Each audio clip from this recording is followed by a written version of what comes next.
भिखारी और लड्डू। ये कहानी दक्षिण भारत की लोक कथाओं से ली गई है और इसके मूल लेखक थे मिसेस हावर्ड किंग्सकाउट और पंडित नटेशा शास्त्री। एक गांव में एक भिखारी अपनी पत्नी के साथ रहता था। उनका नाम था मूर्ति और भवी। हर सुबह मूर्ति खाली बर्तन ले जाता और शाम होने तक उनमें कुछ चावल लेकर वापस आता। उन चावलों से ही उन दोनों का एक समय का खाना हो पाता था। एक दिन मूर्ति के एक दोस्त माधव ने उसे अपने घर बुलाया। माधव भी बहुत अमीर नहीं था, पर त्योहार के समय पर वो मूर्ति और भवी को अपने घर जरूर बुलाता था। जब मूर्ति और भवी उसके घर पहुँचे तो देखा माधव ने उनके खाने के लिए चावल के लड्डू बनाए हुए हैं। मूर्ति और भवी ने मन भर के लड्डू खाए और अपने दोस्त का धन्यवाद करके वो अपने घर वापस आ गए। भवी को चावल के लड्डू बहुत पसंद आए थे, इसलिए उसने सोचा अब तो मैं अपने घर में इसे बनाकर खाऊंगी। और वो हर रोज कुछ चावल इकट्ठा करने लगी। थोड़े दिन बाद जब उसे लगा कि इतने चावल से मैं लड्डू बना सकती हूँ, तो वो अपने पड़ोसी से मीठा मांग कर लाई। वो बहुत खुश थी कि बहुत समय बाद उसको अपनी मनपसंद चीज खाने को मिलने वाली है।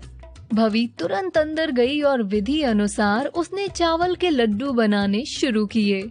क्योंकि चावल बहुत कम थे तो सब मिलाकर उससे केवल 5 लड्डू ही बन पाए। भवी बहुत खुश थी और वो अपने पति मूर्ति का इंतजार करने लगी। जैसे ही मूर्ति घर वापस आया, भवी ने लड्डू मूर्ति को परोसना शुरू किए। लड्डुओं को देखकर मूर्ति के मुंह में पानी आ गया। उसने 2 अपनी प्लेट में रखे और 2 भवी को दिए। उसने भवी से पूछा, इस आखिरी लड्डू का क्या करें? कुछ समझ नहीं आ रहा। यह आखिरी लड्डू या तो तुम खाओगी या मैं खाऊंगा, पर इसका फैसला कैसे होगा कि ये किसे मिलेगा? दोनों आखिरी लड्डू को आधा आधा नहीं करना चाहते थे। मूर्ति सोचने लगा कि इस समस्या का हल कैसे निकाला जाए। कुछ देर सोचने के बाद उसने कहा, एक काम करते हैं, हम अपनी आंखें बंद करके बाहर लेट जाते हैं जैसे हम सो रहे हों। जो भी अपनी आंख पहले खोलेगा या कुछ बोलेगा उसे सिर्फ 2 लड्डू मिलेंगे और दूसरे को 3। मूर्ति और भवी दोनों को 3 लड्डू खाने थे, इसलिए उन्होंने ऐसा करना ही ठीक समझा। भवी के मुंह में पानी आ रहा था, पर उसने अपने मन को किसी तरह शांत किया। उसने 5 लड्डू संभाल कर रख दिए और फिर बाहर का दरवाजा बंद कर दिया। बाहर जाकर मूर्ति पश्चिम दिशा में और भवी पूर्व दिशा की ओर लेट गए। इस तरह 3 दिन बीत गए। उनके घर का दरवाजा नहीं खुला और ना ही उनके घर कोई कुछ सामान लेने आया। गांव के लोग परेशान होने लगे। अरे, इन दोनों को क्या हो गया है? ये एकदम से कहाँ चले गए? घर पर कोई ताला भी नहीं लगा हुआ था, जो लोगों को लगता कि वो कहीं बाहर गए हैं। उस गांव के चौकीदार को बुलाया गया। उसने दरवाजा खोलने की कोशिश की, पर दरवाजा नहीं खुला। गांव वालों की फिक्र बढ़ गई।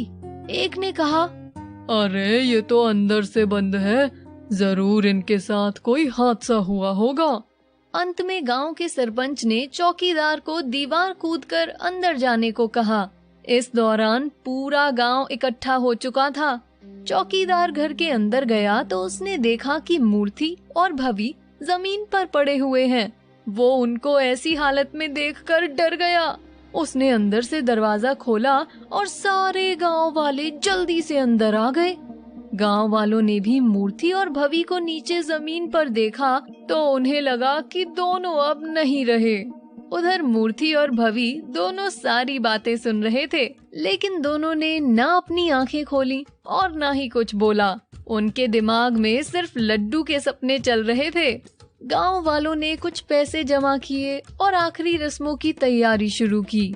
भवी और मूर्ति को शमशान घाट ले जाया जाने लगा, पर फिर भी दोनों आंखें मूंद लेटे रहे। जब सब तैयारी हो गई तो चिताओं को आग लगा दी गई। आग की गर्मी से आखिर में मूर्ति का दिमाग चलना शुरू हुआ। उसने सोचा कि बात अब बहुत बढ़ गई है और मुझे हार मान लेनी चाहिए। मूर्ति एकदम से बोल पड़ा, मैं 2 लड्डू से ही संतुष्ट हूँ। उसके तुरंत बाद एक महिला की आवाज आई, मैं जीत गई, मुझे अब 3 लड्डू मिलेंगे। गांव वाले आवाजें सुनकर बहुत डर गए और वहां से भाग खड़े हुए। लेकिन एक बहादुर आदमी उनके पास खड़ा रहा।